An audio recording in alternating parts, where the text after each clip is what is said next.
In his first 17 years of pastoring, John Piper never preached a sermon series on the meaning of baptism. He would come to call it a gaping hole that needed to be filled, and it was. In 1997, during the month of May, he led his church in a 4-part sermon series on the biblical importance and practice of water baptism. Part 3 of the series is titled, What is Baptism and Does It Save? It delves into baptism controversies, and knowing that, he began the message with a helpful word about controversies in general, and I want to share that word today on the podcast.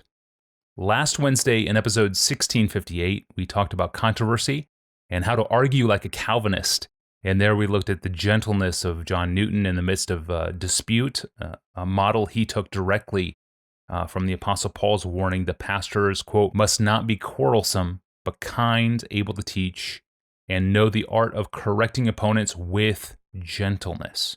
2 Timothy 2, verses 24 and 25. What is clear in Paul's day, clear in Newton's era, and clear in our own day, is that doctrinal controversies cannot be avoided. They are essential to upholding the truth, but controversies can also become deadly, and Pastor John explains why today. In this sermon, he's going to read an excerpt from Puritan John Owen talking about the deadly dangers of theological debate, and it's so good. I want to begin by reading that John Owen quote, what he wrote over 300 years ago. Listen to this as John Owen explains the importance of the heart in theological controversy. Owen writes this: when the heart is cast indeed into the mold of the doctrine that the mind embraces, when the evidence and necessity of the truth abides in us, when not only the sense of words is in our heads, but the sense of the things abides in our heart, when we have communion with God in the doctrine we contend for, then shall we be garrisoned by the grace of God against all the assaults of men. That is, in controversies. And without this, all our contending is, as to ourselves, of no value. What am I the better if I can dispute that Christ is God, but have no sense or sweetness in my heart from this, that he is a God in covenant with my soul? What will it avail me to demonstrate by testimonies and arguments that he has made satisfaction for sin if, through my unbelief, the wrath of God abides on me, and I have no experience of my own being made the righteousness of God in him? I find not in my standing before God the excellency of having my sins imputed to him and his righteousness imputed to me.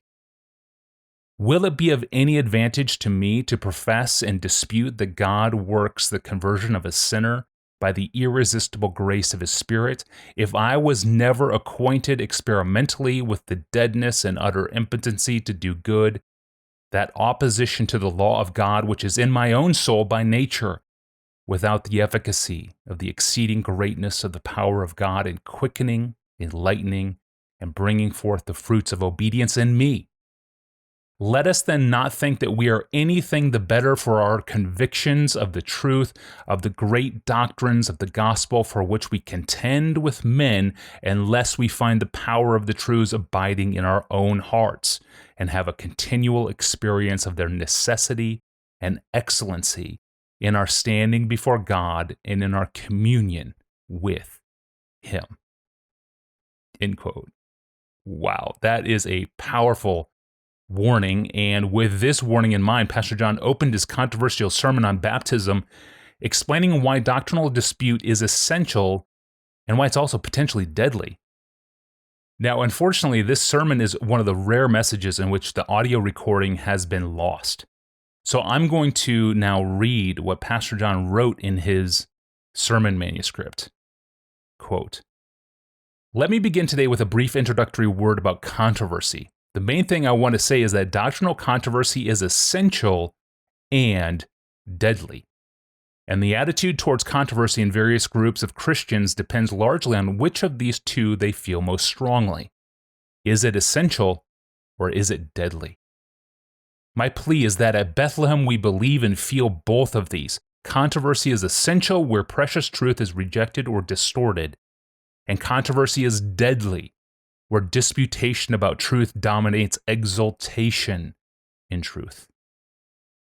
The reason controversy is essential in the face of rejection and distortion is that God has ordained that the truth be maintained in the world partly by human defense. For example, Paul says in Philippians 1:7 that he is in prison for the, quote, defense and confirmation of the gospel. And Jude 3 says that we should, quote, contend earnestly for the faith which was once for all delivered to the saints, end quote. And Acts 17:2-3 says that Paul's custom in the synagogue was to reason from the scriptures and explain and give evidence that Jesus was the Christ. So the preservation and transmission of precious truth from person to person and generation to generation may require controversy where truth is rejected or distorted. But controversy is also deadly because it feels threatening, and so it tends to stir up defensiveness and anger. It's deadly also because it focuses on the reasons for truth rather than the reality behind truth, and so tends to replace exaltation in the truth with disputation about the truth. This is deadly because thinking rightly about truth is not an end in itself. It's a means towards the goal of love and worship. Paul said in 1 Timothy 1:5 that, quote, the goal of our instruction is love, end quote. And he prayed in Philippians 1:9-11 that our love abound in knowledge unto the glory and praise of God.